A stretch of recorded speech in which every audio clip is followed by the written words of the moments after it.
Saya kadang-kadang ngerasa, aduh gue depresi banget nih. Aduh, besok udah PSBB udah selesai nih. Waduh takut, waduh ini, waduh itu. Ya elah, atau waktu pertama kali semua orang locking di rumah, pamer semua di wallnya berbagai macam hand sanitizer, berbagai macam ini itu.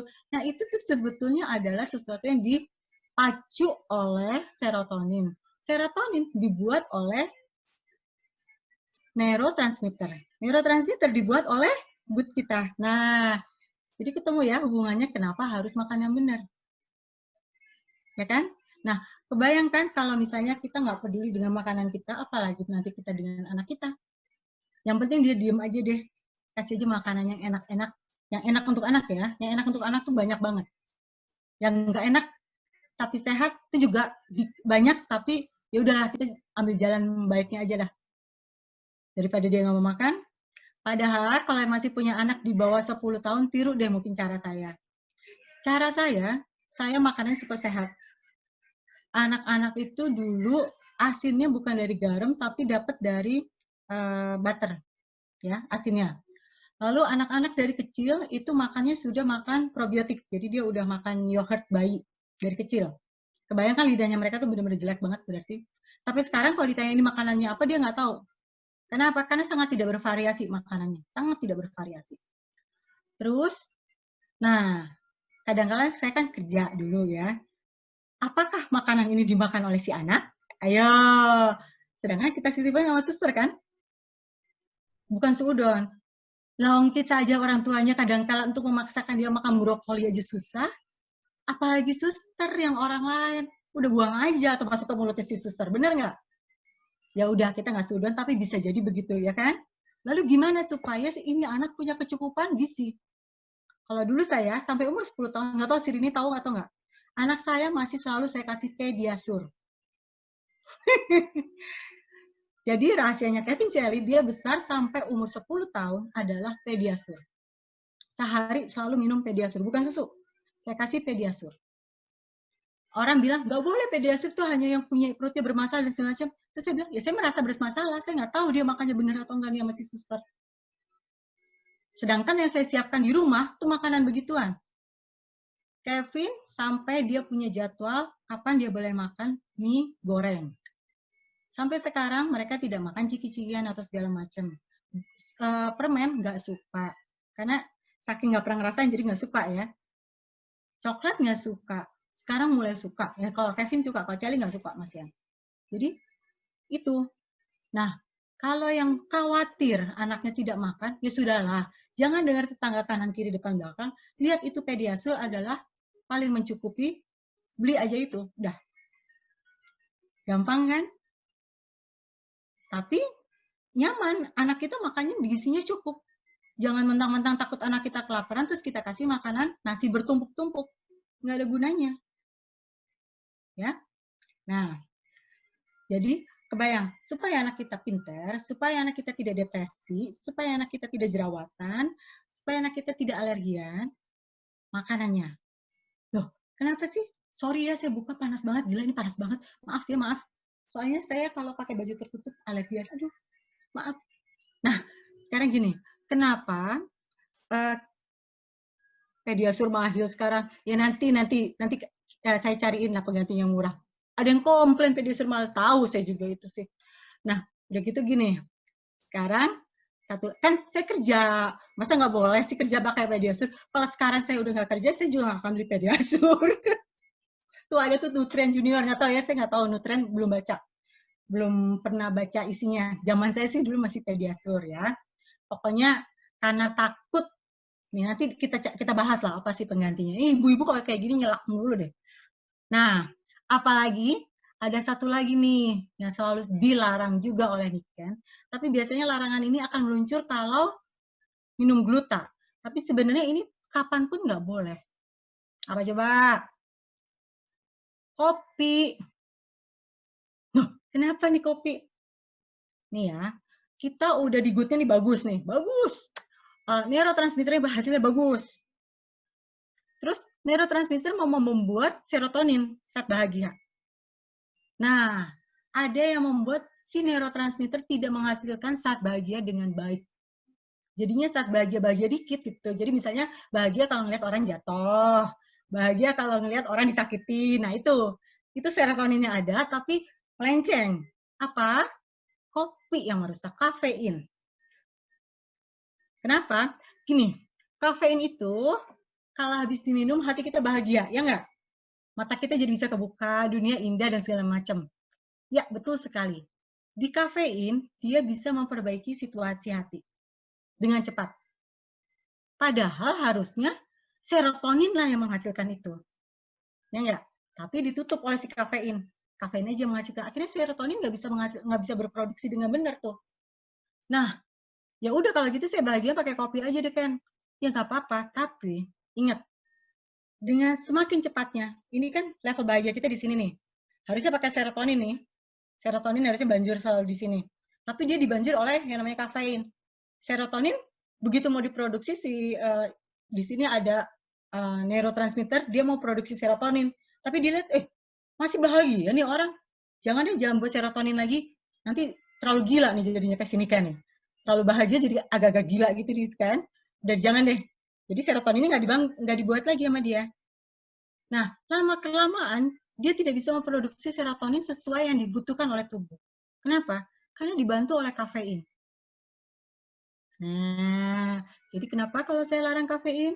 Selain dia juga menghancurkan gluta yang ada, tapi dia juga membuat serotonin kita hilang. Nah, kenapa nih mak-mak di sini nih kerjanya panikan dulu? Lihat satu jerawat udah panik. Saya sampai kadang-kadang suka heran. Coba kirim lagi fotonya. Ini nih ada satu jerawat, satu doang. Udah panik. Atau misalnya dengar PSBB sudah panik. Atau ini wah udah di segala macam, ya. Segala macam aneh-aneh yang kayak gitu. Nah, kalau serotoninnya rendah, ada kaitannya lagi, bukan cuma kita tidak bahagia. Apa yang turun? Autoimun kita turun, imunitas kita turun. Nah, jadi pertahanan kita untuk kepada bakteri dan virus turun semua. Kenapa kita gampang banget sih kayaknya ini kita ya udah stubborn, keras kepala, ada PSBB dirayakan, PSBB lepas dirayakan dengan gegap gempita, terus besok semua kena corona. Kok gampang banget sih, sedangkan di Amerika juga begitu.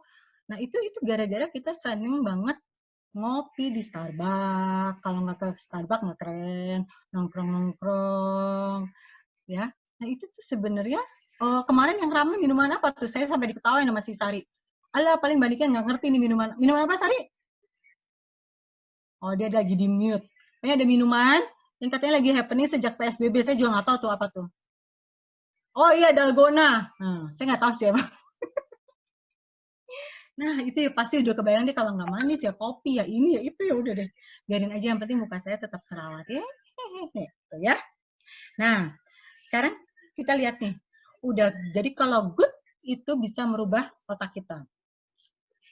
Pernah ada satu percobaan orang makanannya dirubah itu mempengaruhi behaviornya dia. Kebayang nggak? Langsung behaviornya berubah kan kasihan banget kan? Nah jadi sebaiknya kita jangan apa ya? Sekarang jangan asal makan, semua diatur, ya. Ini kok pada ngobrol Buket? Oke, nah jadi gini. Sekarang kita lanjut lagi ke ya Buketnya kita lanjut ke halaman berikutnya. Terus vitamin apa dong yang bisa membuat good kita kuat? Kan makanan susah juga dong ya kalau kita harus milih-milih makanan, sedangkan kita harus nemenin suami makan, nemenin anak makan, kita keranjang sampah di rumah, benar nggak? Kalau ada makanan, bukan ini, Buket yang satu lagi yang ada glutanya. Oh iya ini ada yang pamer, aku mah setiap pagi kopi susu, ya udah terserah dia nggak apa-apa deh. Ya, oke. Nah, sekarang kita lanjut. Apa yang diperlukan oleh tubuh kita,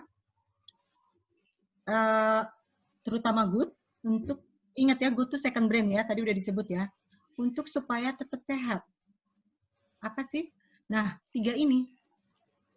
Glutathione, Kalau yang autoimun atau yang ada relatifnya autis, pasti udah kenal ya dengan glutathione. Yang sebelum dari Ken, glutathione memang harus dikasih ya. Lalu probiotik, lalu vitamin D. Kita kupas masing-masing ya. Glutathione itu sendiri nanti akan dikupasnya belakangan. Saya sekarang akan kupas vitamin D dulu. Ya. Kok vitamin D sih? Bukan vitamin C? Bukan vitamin yang lainnya? Nah, yuk kita sekarang ke vitamin D. Ya, jadi ingat ya, yang dibutuhkan itu 3. Yaitu tadi gluta, probiotik, vitamin D. Kalau cuman, ya kan sekarang kita lagi masa krisis ya. Kalau cuma bisa 1, kira-kira yang mana yang paling penting? Ya, yang paling penting yang mana? Nah, itu nanti akan di ini. Kopinya di cup boleh nggak? Enggak, kan ada susu. Tadi kan susu nggak boleh. Creamy, krimnya juga dari susu, nggak boleh. Ya, lanjut. Tadi vitamin D. Kat, vitamin D, Kat. Nah, vitamin D itu sebetulnya adalah vitamin yang paling susah didapat. Masa sih? Tinggal berjemur aja dapat kok vitamin D? Ayo, siapa yang bilang begitu? Semua, kecuali Niken. Vitamin D sebenarnya ada vitamin yang paling susah didapat, itu adalah vitamin yang tidak soluble water. Dia larutnya dalam lemak. Jadi kalau overdosis vitamin D, dia akan keluarnya pakai lemak, nggak bisa pakai minum. Tapi sebenarnya apa? Dia tidak ada juga overdosis di vitamin D. Vitamin D itu cuma ada minimum requirement, tapi tidak akan kekurangan. Kenapa? Nah, yuk kita lihat ini. Vitamin D itu dapat mengubah komposisi mikrobioma usus. Ya, kalau kita kekurangan vitamin D, makanan yang tadi di macam-macam segala macam itu akan menyebabkan usus radang. Akibatnya orang-orang bilang adalah mahla, GERD lah, leaky gut lah, semua muah-muah itu sebenarnya hanya karena dari vitamin D. Makanya kalau yang jerawatan saya selalu tanya, udah minum vitamin D belum? Ya, hubungannya adalah karena dari sini. Hubungannya adalah dari sini gimana? Vitamin D itu penting untuk dia membantu kita mempertahankan diri kita terhadap kedatangan para makanan yang tidak pernah yang seharusnya tidak masuk ke dalam tubuh kita. Ya. Kenapa disebut paling susah didapat? Memang vitamin D itu juga disebut dengan vitamin matahari. Betul sekali. Tapi ada prerequisite apa ya? Ada syarat utama, vitamin D bisa diserap oleh kita itu kalau kulit kita tidak berwarna gelap. Jadi kulit bule itu bisa. Kulit berwarna gelap itu menghambat 80% vitamin D masuk ke dalam tubuh kita. Jadi mau berjemur sampai di jam yang paling tepat pun, ya, jam paling tepat pun tidak akan sama kemampuan kulit kita dengan kemampuan kulit orang bule menyerap vitamin D-nya. Ya, jadi Tuhan itu sebenarnya maha adil banget. Mereka bisa menyerap vitamin D-nya sangat bagus, tapi dikasih musim dingin. Di kita vitamin D hampir sepanjang waktu, tapi memang kulit kita tidak bisa menyerap. Satu. Yang kedua, saya selalu tanya, oke, kalau berjemur pakai baju apa? Karena bahan itu menutupi juga penyerapan vitamin D. Nah, kita berjemur pakai tutupan, takut hitam. Nggak ada gunanya, vitamin D-nya nggak masuk. Ya, yang ada vitamin D-nya adalah kita nggak dapat vitamin D, sedangkan kita tutupan, yang ada fungalnya merajalela. Jadi disebut sanfungal. Jadi ada jamur yang memenuhi kulit kita. Ada juga yang pernah bilang, oh tapi saya punggung doang kok Mbak yang jemur, yang berjemurnya. Oke, kulit itu satu kesatuan. Dibuktikan dari apa? Siapa yang probiotik udah dipakai untuk keramas, untuk muka, untuk badan, sampai anu-anu, ayo. Kan itu membuktikan kalau kulit itu satu kesatuan. Jadi jangan, enggak kok saya cuma punggung doang, muka saya nggak kejemur kok, nggak apa-apa. Tetap aja mukanya ikutan rusak karena mikrobiominya kan satu kesatuan. Ya. Jadi itu yang harus kita ingat.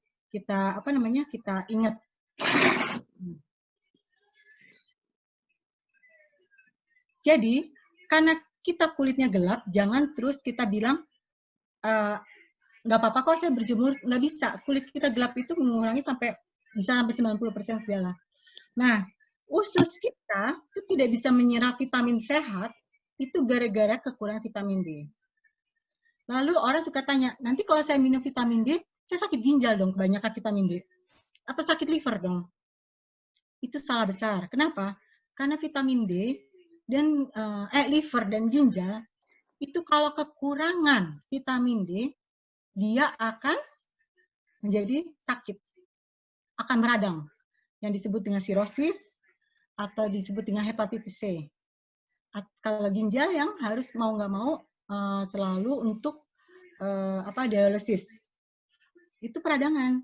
Akibatnya apa? Kurang vitamin D. Nah, kalau kita cerna lagi nanti, vitamin D itulah sebenarnya ya udah sumber kanker, ya sumber sakit ini dan itu. Karena apa? Ingat, second brain kita adalah gut. Gut kita dijaga oleh vitamin D. Ya. Nah, kemarin-kemarin kita selalu dengerin ada probiotik untuk menjaga yang melindungi si mikrobiome. Jadi bedanya apa? Si probiotik dengan vitamin D, ya kan? Belum nyampe kemana-mana, masih tetap sama kok, Buket. Nggak ada tulisannya kayaknya. Nah, jadi kalau probiotik itu, dia adalah memberi kekuatan kepada si bakteri baik. Sedangkan vitamin D, dia yang menyusun si mikrobiomenya agar bakteri baiknya baris atau apa ya, in place tuh di tempatnya masing-masing. Jadi misalnya tadinya ada bakteri baik yang lagi lari-lari kemana-mana, itu dipanggil lagi sama vitamin D, gitulah gampangnya. Ya, nah itu gampangnya untuk mengetahui vitamin D dengan dengan probiotik. Kalau probiotik digabung dengan vitamin D gimana? Itu saling menguatkan. Jadi misalnya vitamin D1, kalau dia barengan dengan probiotik menjadi 1,5, seperti itu. Jadi lebih kekuatannya lebih dahsyat, ya. Lalu semakin tua seseorang, kemampuan vitamin D-nya, penyerapan kemampuan vitamin D itu semakin berkurang. Jadi kita jangan kaget atau jangan marah kalau saya selalu tanya usia berapa. Itu karena saya pengen tahu berapa banyak vitamin D yang perlu, berapa banyak gluta yang perlu. Ya. Nah, terus kita lanjut sekarang ke probiotik ya. Itu apa? Oh, kalau nggak salah sekarang ke gluta ya. Oh, enggak, ini belakangan.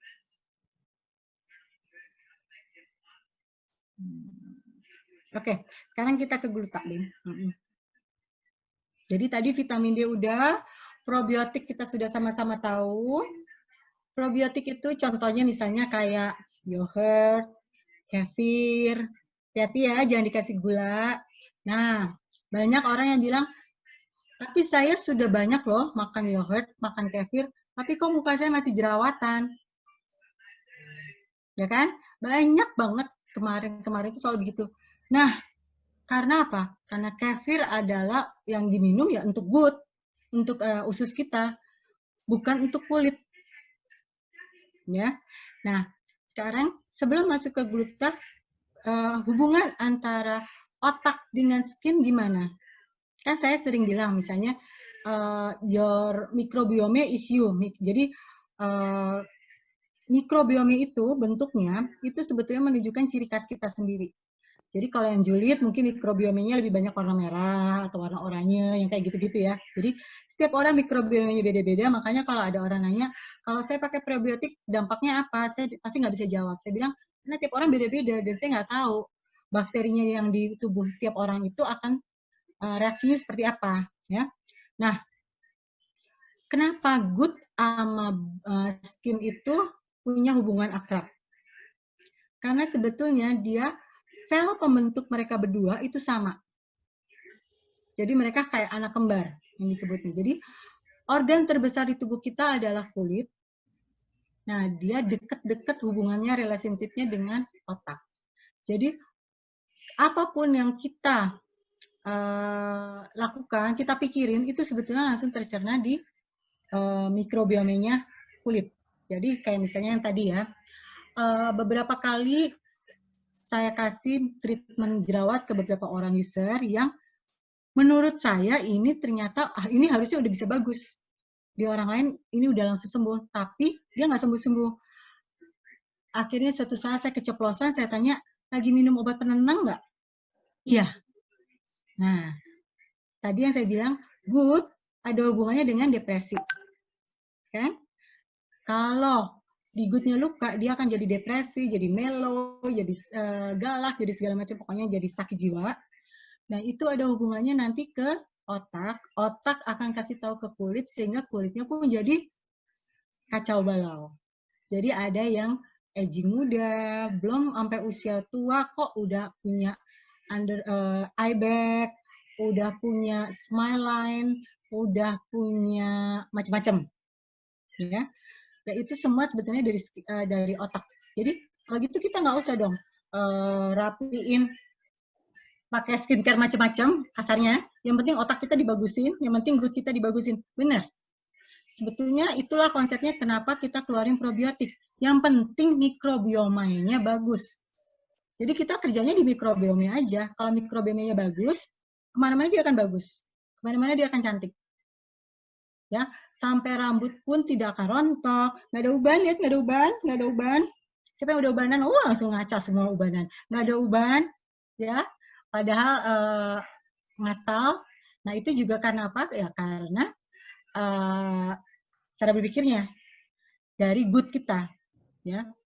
Kalau ada yang iseng tanya, emang nih kan ngindari nasi? Iya, saya dari dulu ngindari nasi, tapi sebenarnya bukan karena saya tahu sehat sih. Kebetulan ngirit aja. Waktu itu saya tinggal di suatu tempat yang nasi lebih mahal daripada daging. Jadi saya memilih makan daging daripada makan nasi. Itu aja sih sebenarnya. Cuman ternyata kengiritan saya itu berdampak pada kesehatan saya, alhamdulillah. Ya. Jadi semua itu dari makan. Ya. Terus kita sekarang tadi ke glutathione sendiri itu adalah master probiotik, master dari antioksidan. Antioksidan itu apa sih? Nih, ada yang pakai probiotik terus mukanya jadi lebih gelap, ada yang mukanya jadi lebih kusam. Nah, itu sebenarnya adalah prosesnya dia untuk mengeluarkan racun. Gini, sekarang kita sering sekali saya bilang kulitnya mengandung fungal. Emang kulit kita mengandung fungal, tapi fungalnya ada yang overgrowth, ada yang tidak. Kenapa fungal bisa overgrowth? Fungal overgrowth kita nggak pernah tahu kalau kita tidak memaksa dia untuk memunculkan dirinya. Ya, fungal overgrowth itu ada apa sih? Ya, atau candida overgrowth itu yang sering kita misalnya sebetulnya dia udah sering menunjukkan unjuk gigi. Misalnya kita pakai celana karet gatal-gatal perutnya, atau paha kita suka gatal-gatal kalau pakai celana yang agak ketat, atau kita pakai BH nggak kuat talinya bikin gatal. Nah, itu sebetulnya udah salah satu bukti kalau kita lagi ada nggak benar. Jadi ciri pertamanya itu adalah gatal-gatal. Lalu gimana selanjutnya? Selanjutnya kalau kita nggak treat adalah keputihan.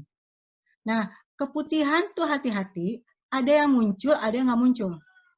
Ada yang bisa keluar sampai keluar keputihan, ada yang tidak keluar. Yang tidak keluar itu biasanya di hasil lab akan kelihatan angka, ada angka yang sangat tinggi dibandingin batasnya. Nah, itu keputihan yang nggak muncul. Jadi kadang-kala si penderitanya juga ngerasa biasa-biasa aja, tapi sebenarnya dia mengalami keputihan dan bahayanya adalah sudah di dalam. Ya. Nah, itu akibat dari mikrobiome atau overgrowth tadi. Jadi kebayang ya, overgrowth. Nah, dia kadang-kala disebut juga oportunis. Oportunisnya kenapa? Dia selalu diam-diam aja dalam tubuh kita. Dia makan semua makanan yang kita makan. Jadi dia berkembang biak besar dengan semua yang ada di tubuh kita. Dia baru akan muncul, melonjak kalau kita paksa. Contohnya, kalau kita pakai probiotik. Nanti kalau misalnya yang tiba-tiba ada yang teratur minum yogurt tiap hari atau kefir tiap hari, tiba-tiba jadi diare. Tiba-tiba jadi mulas-mulas. Itu bukan suatu hal yang bahaya. Jangan terus kita bilang, wah, saya nggak cocok nih sama kefirnya nih. Wah, udah deh saya jadi diare. Loh, justru itu adalah perlawanan dari si Candida die-off-nya. Kenapa sih dia disebut Candida die-off? Ini saya bisa nulis nggak ya di sini? Bisa kali ya? Sebentar ya, saya coba ya. Ini whiteboard. Sebentar. Saya mau kasih tahu apa sih Candida die-off itu. Nih ya, teks ya. Kasih tahu ya, bisa baca atau enggak? Candida die-off. Bisa kebaca nggak? Bisa baca.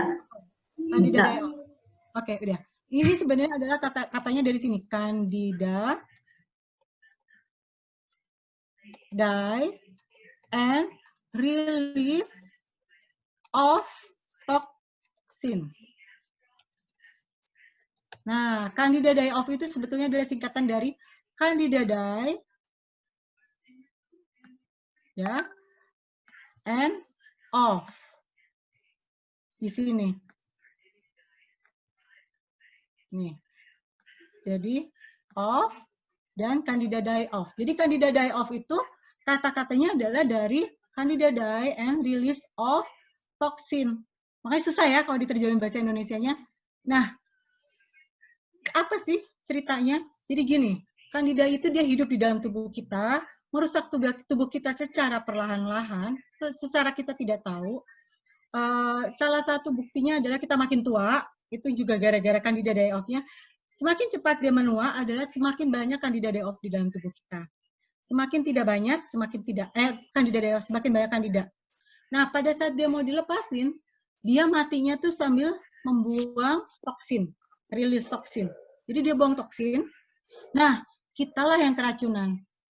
Itulah yang kita rasa, gatal-gatal, pusing-pusing, sendi-sendi sakit, pindah-pindah lagi ya itu si jamurnya, kita kejar kemana-mana dia pindah, terus keputihan yang gila-gilaan, terus ada juga yang tadi cerita jadi bau badannya, ada berasa kan biasanya kadang-kadang bau badannya jadi berubah ya, ada juga yang kena ke mentally.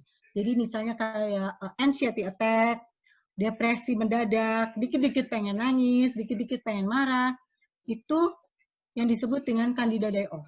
Jadi kalau di luar biasanya bukan cuma si penderita saja yang diberitahu, tapi juga keluarga. Supaya jangan sampai putus asa, karena biasanya orang merasa, udah deh, sakit banget nih ternyata Candida die-off, udah deh saya kembali aja ke kehidupan saya yang lama. Mulai lagi aja makan makan makanan nggak sehat dan segala macam. Ya, ini tutup. Sekarang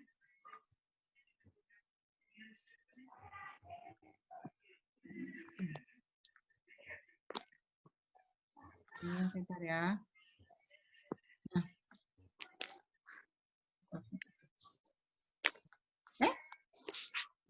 Oke, nah sekarang probiotik sendiri di sini gunanya untuk apa? Nah, pada saat Candida die-off mengeluarkan racunnya, dia diperlukan glutathione dalam cukup yang lumayan besar. Glutathione itu ada di mana sih sebenarnya? Setiap sel tubuh kita, ingat, setiap sel tubuh kita terdiri dari berapa juta sel? Dilihat kata suami saya, Oh, triliun. Babe bilang triliun. Oh, ada ikutan. 38 triliun. Ada yang lebih ngajarin saya. 38 triliun sel, ya Pak ya? Nah, tuh Bapak jawab, ya katanya. Asik dapat nilai, dapat nilai. Nah, guru saya yang kasih tahu udah. 38 triliun sel tubuh, di situ masing-masing punya gluta. Jadi, logikanya, ini misalnya ada sel di sini nih, sel di sini rusak, kita nggak pernah tahu loh kapan rusaknya. Bisa gara-gara polusi, bisa gara-gara udara, bisa gara-gara air. Ini rusak nih. Allah menciptakan ada gluta yang kerjanya langsung memperbaikin. Hebat ya? Jadi kita nggak tahu loh sekarang ini dalam tubuh kita ada berapa banyak sel yang lagi rusak, itu langsung otomatis diganti oleh si gluta. Dan gluta di Indonesia dikenalnya hanya sebagai pemutih lagi. Aduh, ampun. Sayang banget. Jadi makanya gluta itu di semua sel ada, tapi cuman diproduksi sampai usia kita 20 tahun. Jadi kalau di bawah 20 tahun, nggak apa-apa. Masih produksi. Kecuali yang autis ya, anak autis harus minum gluta supaya otaknya tidak rusak sel otaknya. Tapi kalau yang bukan autis, dia nggak glutanya baru 20 habisnya. Tapi kalau tidak kena polusi. Begitu kena polusi, berkurang. Dari 20 tahun mungkin jadi 17, jadi 15, jadi 13, terus berkurang. Jadi, akankah kita overdosis gluta? Jawab sendiri. Sel kita selalu punya loh. Saya selalu tawarin gluta, bukan karena apa-apa, tapi memang itu sangat penting. Bukan juga supaya putih, juga bukan. Efek sampingnya. Ya. Saya sendiri pakai gluta mulai dari 17 tahun lah. Pakai gluta. Itu waktu itu disuruh di negara yang nasinya mahal itu, karena dia tahu saya harus bolak-balik ke Indonesia. Katanya begitu dari negara sana ke Indonesia, itu polusinya kan gede-gedean. Bisa tubuh saya nggak kuat dan langsung menghirup, dan mereka lebih paranoid ya dari kita. Kita sih cuek aja, hirup udara Jakarta gitu. Tapi untuk mereka itu bahaya banget. Jadi saya dibekelin gluta dulu. Jadi saya selalu dibekelin gluta. Nah, karena dulu kan medical dibayarin. Karena medical dibayarin, jadi ya udah gluta. Saya selalu minta gluta dan mereka selalu ngasih karena daripada mereka harus bayarin medical. Medical zaman dulu saya adalah medicalnya di mana aja boleh. Jadi saya nanti tinggal pilih negara mau di mana dibayarin full. Nah, daripada rugi begitu, mereka kasih saya gluta, ya. Jadi memang gluta di saya kebetulan udah sangat dikenal lama banget. Jadi bukan baru. Itu memang kuno banget saya kenal gluta. Nah, terus udah gitu terus-terusan pakai gluta. Jadi tidak pernah overdosis, malahan kalau saya lagi sakit banget, saya menginjeksi diri saya dengan gluta super tinggi, dan itu sangat sakit. Kalau teman-teman KC yang tahu, misalnya hari ini saya habis pakai gluta, saya tiap hari minum gluta, tapi ada yang khusus untuk penyakit. Nah, itu besoknya saya bisa tepar. Bisa setengah hari itu saya yang antara ada dan tiada gitu. Ayo. Nah, kalau ini kondisinya disebut dengan kondisi Candida die-off. Pada saat seperti itu, kalau saya nggak kuat, kalau keluarga tidak mendukung, mendingan saya kabur kan. Udah ya, nggak usah lagi deh, sakit. Nah, kalau di Indonesia soalnya dikenalnya adalah apa? Sakit itu nggak cocok, tanda nggak cocok ya kan? Padahal sakit itu adalah alarm tubuh kita. Apakah itu Candida die-off? Apakah kita kurang minum? Nah, Candida itu sendiri itu sebetulnya dia menjaga kita. Kenapa disebut negara polusi bahaya banget dengan kandidanya? Kenapa negara 62 nggak mungkin deh nggak punya kandida? Kenapa? Ayo, country plus 62 pasti punya kandida. Karena kita full polusi mineral berat. Timbal apa Pak? Mineral, itu sebutnya mineral. Heavy mineral. Ya, heavy mineral berat. Mineral berat. Mineral berat itu masuk ke dalam tubuh kita. Salah satunya adalah yang sehari-hari merkuri. Merkuri di Indonesia banyak banget yang ada merkurinya. Walaupun dia punya BPOM loh, jangan salah. Pokoknya kalian pakai skincare dan dia langsung wow gitu besoknya tanpa purging duluan. Ingat, tanpa purging duluan langsung wow, itu pakai merkuri. Atau pakai bulu mata, maskara, matanya, bukan matanya, bulu matanya jadi nggak rontok-rontok nih, jadi tetap bagus, intact terus gitu. Padahal kalau yang pakai gitu-gitu tuh harusnya kan jadi rontok ya. Ini intact terus. Nah, itu ada merkurinya. Terus pada saat pindah skincare lain, mukanya tiba-tiba jadi jerawatan. Purgingnya belakangan. Purgingnya pada saat lagi nggak pakai. Nah, orang kan jadi terpaksa balik lagi tuh ke skincare yang lama. Dia nggak tahu kalau itu merkuri, tapi pikirnya, wah, saya cocok pakai yang itu tuh. Bikin saya nggak keringet, bikin saya nggak jerawatan. Nah, itu timbal berat, logam berat yang diserap oleh tubuh kita. Sebenarnya yang makan di dalam tubuh kita timbal berat itu siapa? Kandida. Makanya kenapa kita kebanyakan kandida di dalam tubuh kita. Udah kita pemakan nasi, udah kita pencinta manis, kita juga hidup di negara penuh polusi. Komplit ya. Makanya kenapa full itu tubuh kita dengan yang namanya racun-racun. Nah, pada saat mulai olesan pertama probiotik, ada yang tiba-tiba kayak breakout, kesakitan, ada yang bengkak lah ini itu hanya suatu simptom untuk mengatakan, ya tubuh kamu sudah kebanyakan. Nih, kita keluarin yuk sekarang. Merkuri di dalam tubuh kita sekitar 13 tahun. Dia baru bisa keluar. Bayangin. Jadi nanti mungkin usia berapa baru bisa keluar habis. Bayangkan bahayanya. Nah, tapi kan kita nggak pernah bisa tahu ya. Di sini juga undang-undang kesehatan dan segala macamnya juga kurang bagus. Jadi kita nggak tahu itu sebenarnya kapan kita dapat jelek atau enggak. Nah, gunanya si gluta adalah memperbaiki semua sel yang rusak gara-gara itu tadi. Lalu, pada saat Candida die off, kita lagi diserbu dengan segitu banyak racun.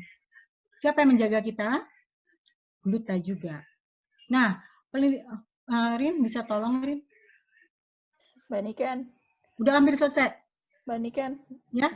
Gluta bisa buat epilepsi nggak? Gini dulu, epilepsi itu karena apa? Harus dilihat dari rootnya dulu. Oh. Apakah dia karena gut? Jadi epilepsi itu kan saraf ya, saraf yang salah, yang ke korslet. Jadi bisa dibenerin, tapi dilihat dulu. Kalau dia overgrowth ya nggak bisa. Kayak misalnya gini, ada cancer yang kalau dikasih gluta makin besar cancernya. Harus dilihat dulu.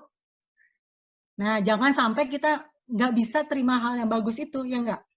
Jangan sampai.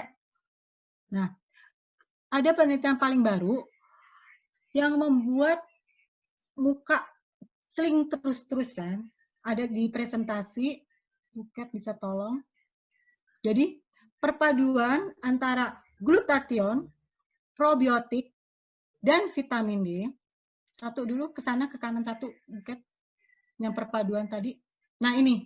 Perpaduan dari 3 ini, oke, pilih salah satu is oke. Tapi kalau misalnya kita mengumpulkan ini, makanya kenapa dari 8 jadi 2, supaya bisa beli ini semua. Karena kalau ini dikumpulkan akan menghasilkan ke kiri. Yang terakhir, Buket, tolong, makasih. Nah, ini ada penelitian baru ini yang mengatakan kalau 3-3 itu terpenuhi, sel-sel tubuh kita dianggapnya adalah super longevity, yaitu awet muda. Kasarnya gitu ya. Jadi dia akan terus memperbaiki diri, akan terus memperbaiki diri. Itu dengan kecukupan ini, ya.